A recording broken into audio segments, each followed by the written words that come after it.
Shalom keluarga GKI Gejayan yang dikasihi Tuhan. Selamat malam, apa kabar? Anak-anakku semua, remaja, pemuda, dewasa muda, yang sudah dewasa, Bapak Ibu sekalian, selamat malam. Tetap semangat di dalam Tuhan. Mari kita memuji nama Tuhan melalui pujian Seperti Bapa Sayang Anaknya.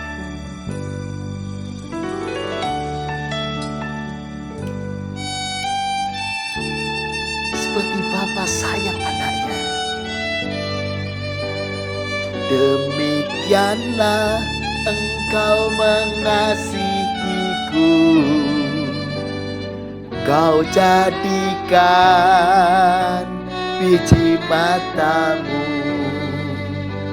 Kau berikan semua yang ada padamu. Seperti Bapa sayang anaknya, demikianlah Kau menuntun langkahku. Hari depan indah Kau beri, rancangan-Mu yang terbaik bagiku. Bapa, besar sungguh kasih setia, nyata sungguh perlindungan. Tak satu kuasa mampu memisahkan aku dari kasih.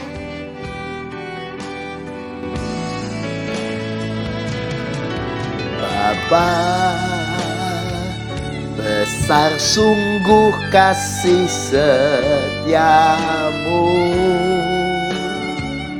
nyata sungguh perlindunganmu.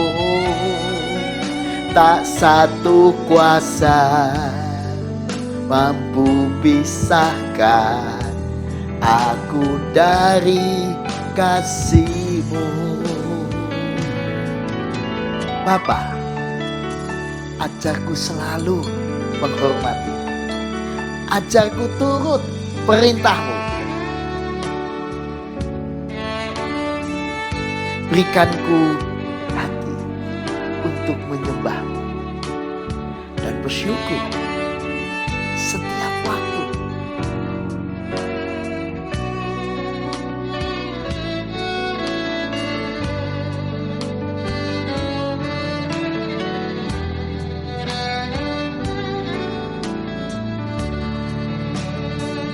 Seperti Bapa sayang anaknya, demikianlah Engkau mengasihiku.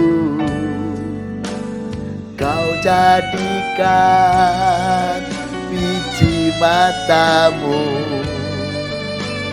Kau berikan semua yang ada padamu. Seperti Bapa sayang anaknya, demikianlah Kau menuntun langkahku. Hari depan indah Kau beri, rancangan-Mu yang terbaik bagiku.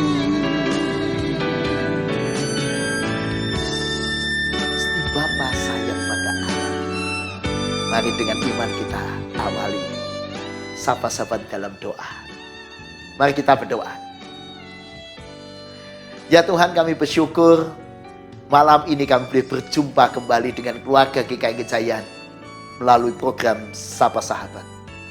Kami ingin menghayati kasih Allah, kami ingin menikmati kasih Allah, dan kami tidak mau terus ada di dalam ketakutan dan kekhawatiran. Karena kami punya Allah yang baik, yang selalu menyertai kami. Amin. Keluarga GKI Gejayan yang dikasih Tuhan, banyak orang bertanya-tanya, mengapa peristiwa pandemi COVID-19 ini terjadi? Mengapa terjadi? Lalu orang mengaitkan dengan Tuhan. Apakah Tuhan yang membuat virus itu? Atau apa kehendak Tuhan? Apa yang Tuhan mau dengan peristiwa ini?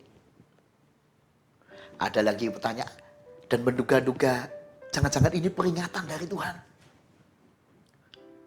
Ini hukuman dari Tuhan atas dosa dan kesalahan manusia.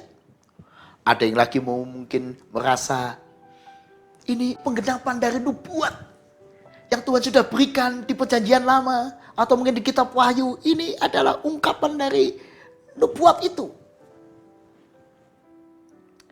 Mungkin ada juga yang bertanya, jadi mengapa Tuhan mengizinkan penderitaan? Sehingga seluruh umat manusia di dunia ini mengalami goncangan. Semua kita mengalami pergumulan yang hebat karena pandemi ini. Mengapa ini terjadi? Saya dikasih Tuhan. Kalau kita mencoba mencari jawab dari pertanyaan-pertanyaan tadi, pasti kita tidak akan menemukan jawaban yang memuaskan. Kenapa? Karena hanya Tuhan yang tahu. Hanya Tuhan yang tahu. Pertanyaan tadi, mengapa? Apakah ini peringatan? Apakah ini hukuman? Apakah ini penggenapan nubuat? Dan apa yang terjadi sebenarnya menjadi latar dari pandemi ini? Hanya Tuhan yang tahu. Semua kita manusia yang rapuh dan terbatas. Lalu bagaimana? Kalau kita tidak bisa menjawab pertanyaan-pertanyaan tadi, bukankah itu membuat kita gelisah? Oh jangan, jangan gelisah. Karena banyak hal yang tidak bisa kita jawab dari pertanyaan tadi. Namun ada yang pasti yang kita bisa yakini. Yang pertama, yang kita yakini bahwa Allah adalah kasih. 1 Yohanes 4 ayat 16. Kita telah mengenal dan telah percaya akan kasih Allah kepada kita. Allah adalah kasih. Barang siapa tetap berada di dalam kasih, ia tetap berada di dalam Allah dan Allah di dalam dia. Hakikat Allah, identitas Allah. Allah adalah kasih. Jadi tidak mungkin Allah merancangkan hal yang berlawanan dengan hakikatnya yang kasih tadi. Mungkin ada pertanyaan lagi, seberapa kasih Allah kepada kita? Ini yang kedua. Mazmur 103 ayat 13. Seperti Bapa sayang kepada anak-anaknya, demikianlah Tuhan sayang kepada orang-orang yang takut akan Dia.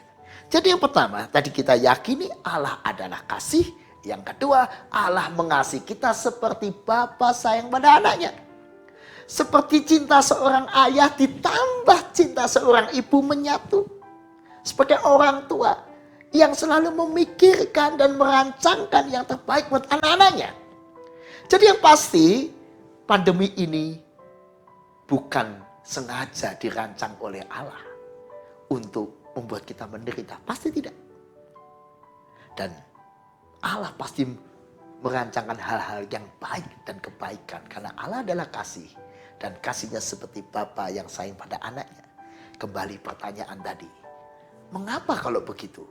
Ini Tuhan izinkan terjadi. Mengapa? Itu semua jawaban pertanyaan tadi. Hanya Tuhan yang tahu. Jadi kita jangan mencoba-coba menduga-duga jawaban. Tidak ada gunanya.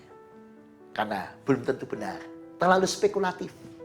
Maka saya juga agak merasa kurang sreg ya, ketika ada orang-orang yang menyebarkan di media sosial bagaimana ada seorang yang mendengar suara Tuhan. Dan dalam suara Tuhan itu dia mendengar bagaimana jalan keluar dari pandemi ini. Bahkan ada seorang yang mendengar suara Tuhan yang meminta dia untuk menghardik pandemi ini. Seperti Yesus menghardik badai di Danau Galilea. Dengan diam, tenanglah. Maka danau itu tenang.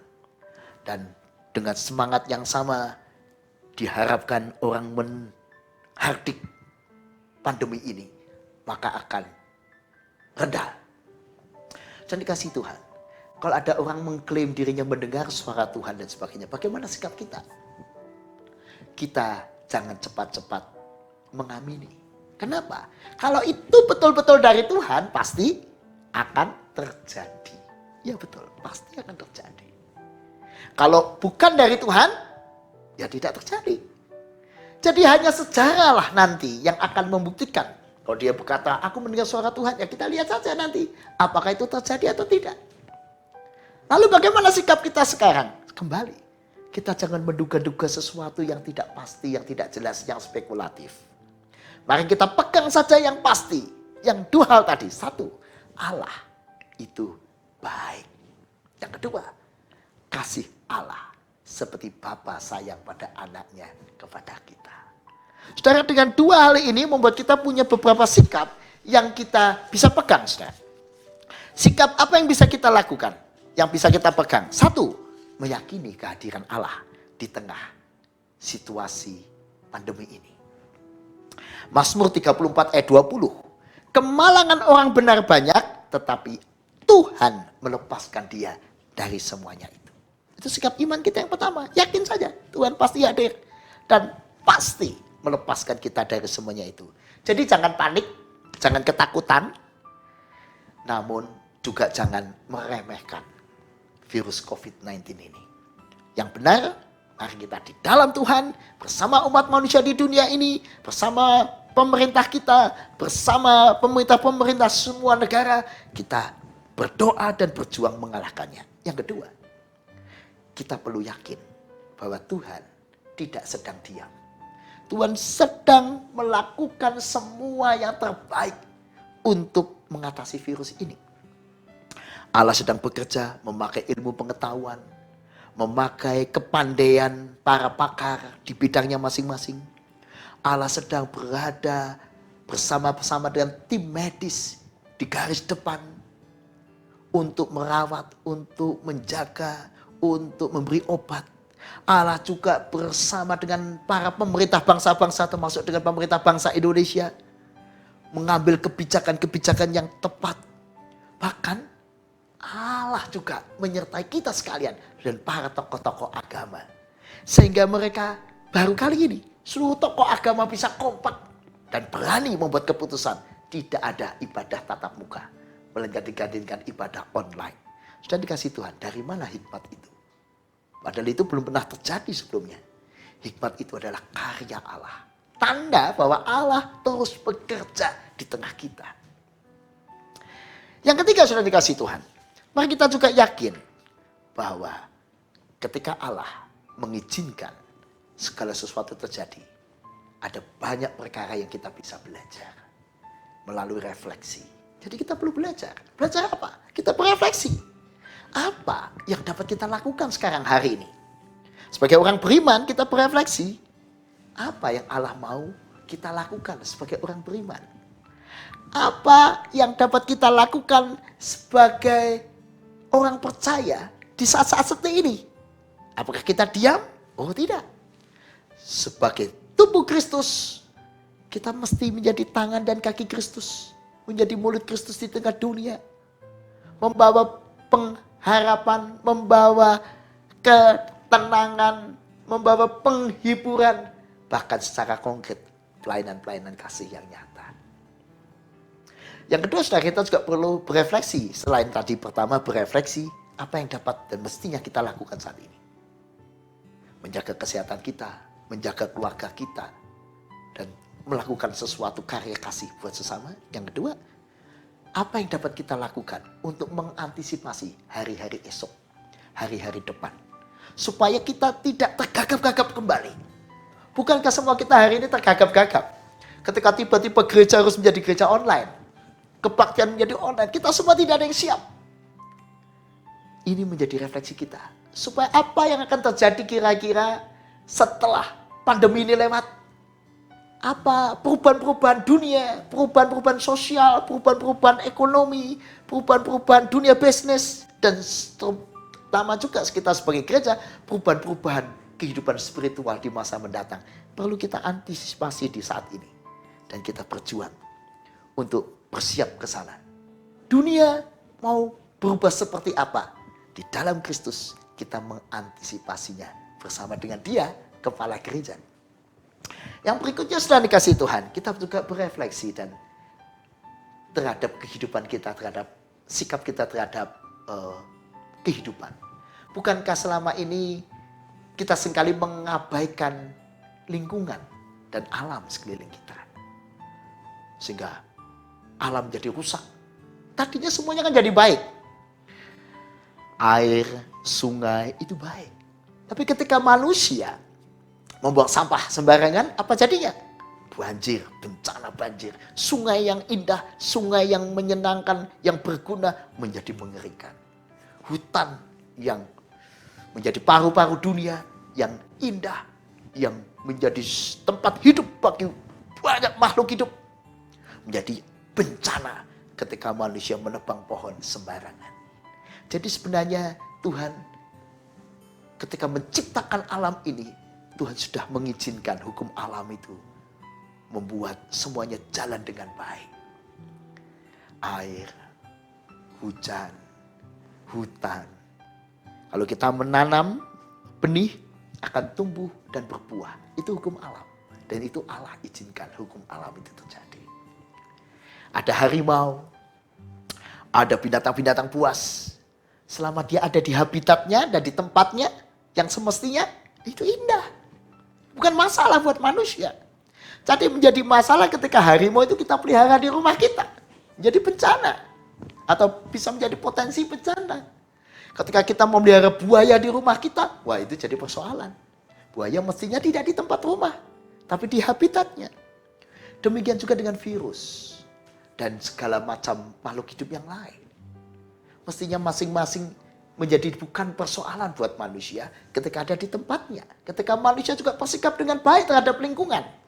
Tetapi ketika manusia memilih makan misalnya, apa saja dimakan. Kelelawar dimakan, tikus dimakan, binatang-binatang yang tidak sehat dimakan dengan cara masak yang tidak bijak juga. Akibatnya bisa terjadi goncangan-goncangan hukum alam itu. Sehingga mestinya virus yang ada di tubuh binatang bisa menjadi ada di tubuh manusia. Dan bisa menyebabkan persoalan yang besar. Dari situ kita belajar. Manusia diajak bersikap bijaksana terhadap alam, terhadap gaya hidupnya, terhadap pola makannya, terhadap segala hal. Dan sudah dikasih Tuhan. Banyak refleksi yang bisa kita lakukan sehingga kita menjadi manusia yang lebih bijaksana. Termasuk sebagai gereja. Saudara, kita diajak menjadi gereja yang membawa shalom di tengah situasi ini. Gereja bukan hanya lalu menjadi ibadah online, lalu gereja diam, tidak. Gereja di saat-saat seperti ini juga justru harus menjadi tubuh Kristus yang nyata di dunia ini. Bukankah kita diajak menjadi tubuh Kristus, menjadi tangan, menjadi kaki, menjadi mulut, menjadi pembawa damai di dunia ini. Maka itu gereja tidak boleh diam justru di masa ini. Karena itu yang kita lakukan, atau gereja kita lakukan itu, saudara. Kita tidak diam. Kita melakukan karya kasih. Melalui gebetan COVID, ya, kita berbagi sembako. Ratusan sembako sudah kita bagikan. Dan esok dan selanjutnya kita terus berjuang bagi mereka yang masih goncang soal makan dan minum ini. Karena memang dampaknya ini luar biasa. Gereja harus ada di tengah pergumulan itu. Paling tidak berjuang semampu mungkin sebagai tangan dan kaki Kristus membawa damai. Karena itu aksi gebetan atau membagi sembako dan bantuan-bantuan karitatif lainnya akan kita lakukan semaksimal mungkin.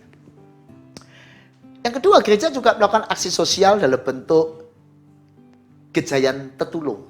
Kata tetulung dalam bahasa Jawa artinya saling menolong.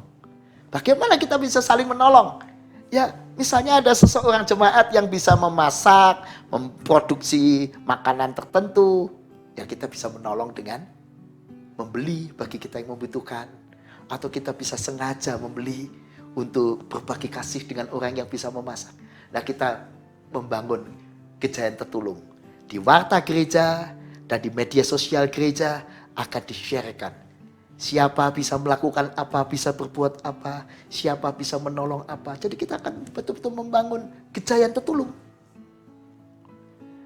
Dan masih banyak lagi program gereja lainnya. Yang berikutnya yang gereja perlu lakukan di masa seperti ini adalah membuat kebaktian online. Dan itu ada tugas kita bersama, saudara. Banyak yang bertanya, Pak, apakah kebaktian online itu sama kualitasnya dengan kebaktian tatap muka? Apa dasar teologinya?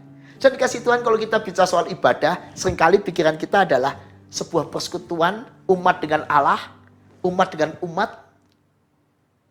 Dan konsep itu seringkali kita batasi secara sempit. Padahal kehadiran Allah selalu kita rasakan setiap hari, bukan? Dikatakan di dalam Matius 18 ayat 20. Sebab di mana 2 atau 3 orang berkumpul dalam namaku, di situ aku ada di tengah-tengah mereka. Jadi cuma dia kasih Tuhan. 2 atau 3 orang berkumpul, di situ ada Tuhan hadir. Termasuk dalam ibadah di rumah kita masing-masing. Tuhan hadir. Kehadiran Tuhan itu memang kehadiran secara spiritual. Jadi yang paling penting dalam sebuah ibadah apa? Kita menghayati kehadiran Tuhan. Kita menghayati persekutuan kita dengan Allah Tritunggal itu. Kalau kita merhatikan liturgi ibadah, itu ada 4. Dalam liturgi adalah jemaat berhimpun, karena Allah sendiri yang memanggil dalam ibadah. Tuhan berfirman, lalu pelayanan meja sebagai respon kita terhadap firman, dan yang terakhir Tuhan mengutus. Kalau kita menghayati liturgi ini dengan baik, maka kita sudah ibadah. Maka waktu kita ibadah di rumah pun, mari kita ibadah dengan sungguh-sungguh. Dengan menghayati Tuhan hadir. Maka kita berhimpun. Walaupun berhimpun secara spiritual. Spiritual fellowship.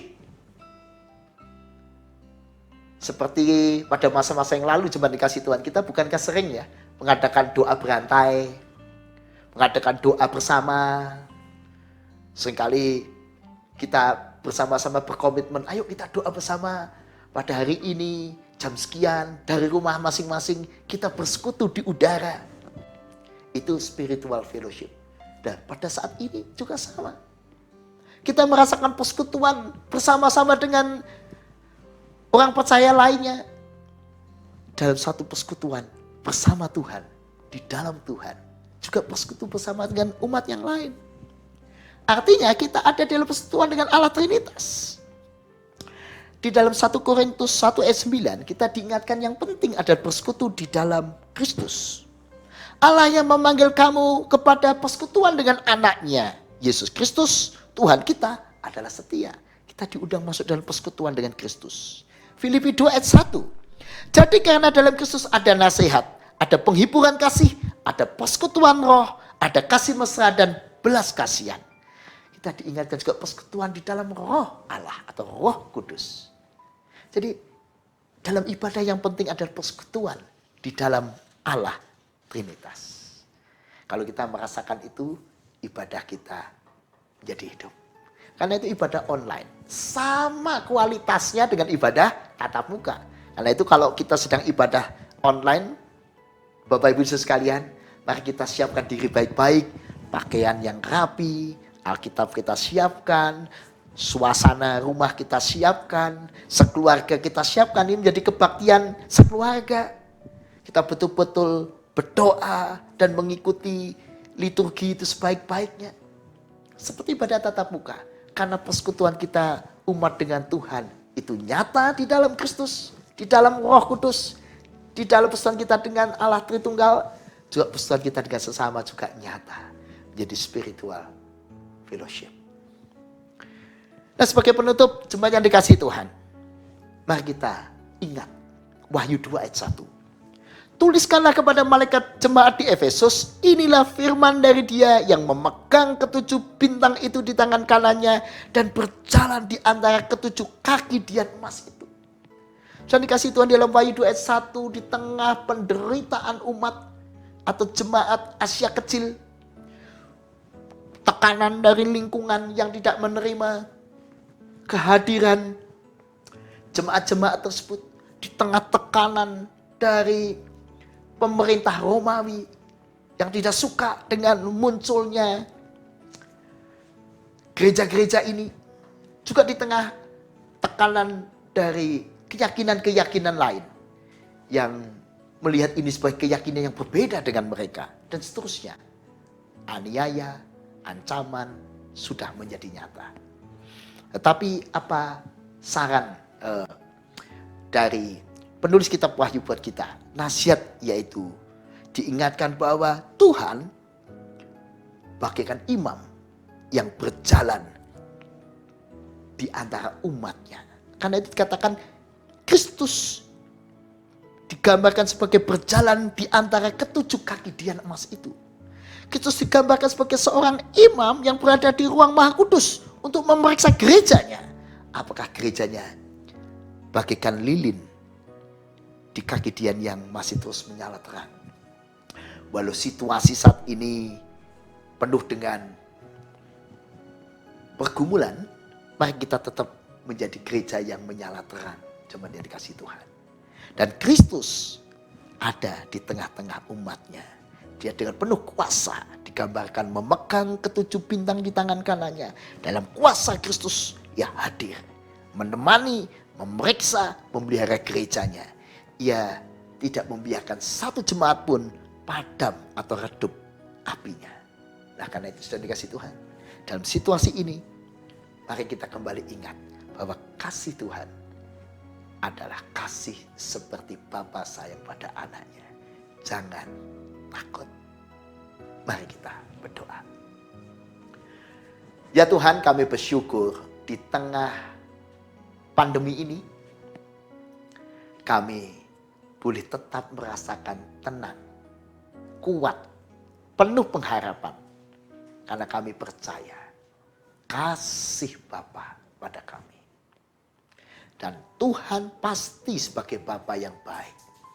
Bapa sedang dan terus campur tangan dalam persoalan yang kami sedang hadapi.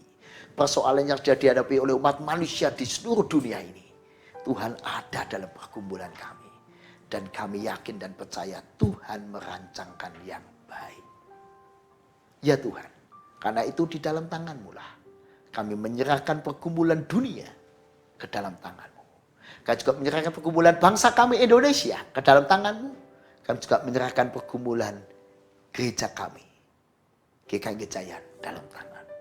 Tuhan yang menolong kami menemukan sesuatu yang dapat kami lakukan hari-hari ini. Dan terus kami rajin menjadi tubuh Kristus yang nyata di dunia ini. Ajar kami juga bisa memahami apa yang ke depan Tuhan mau untuk kami lakukan. Supaya kami bisa mengantisipasi dari sejak sekarang. Supaya gereja-Mu terus menjadi gereja yang nyata, membawa damai di tengah kehidupan. Terima kasih Tuhan. Kalau dalam tangan-Mu kami serahkan doa kami ini.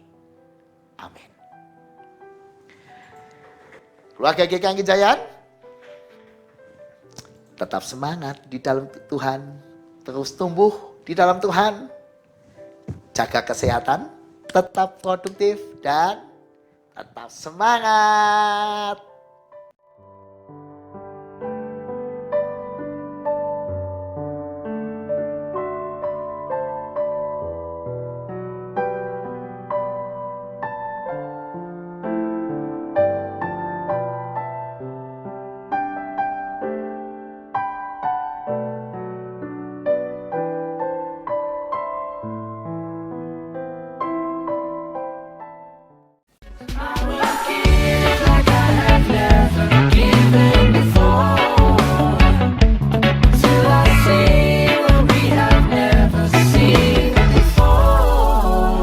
We're lifting Jesus up.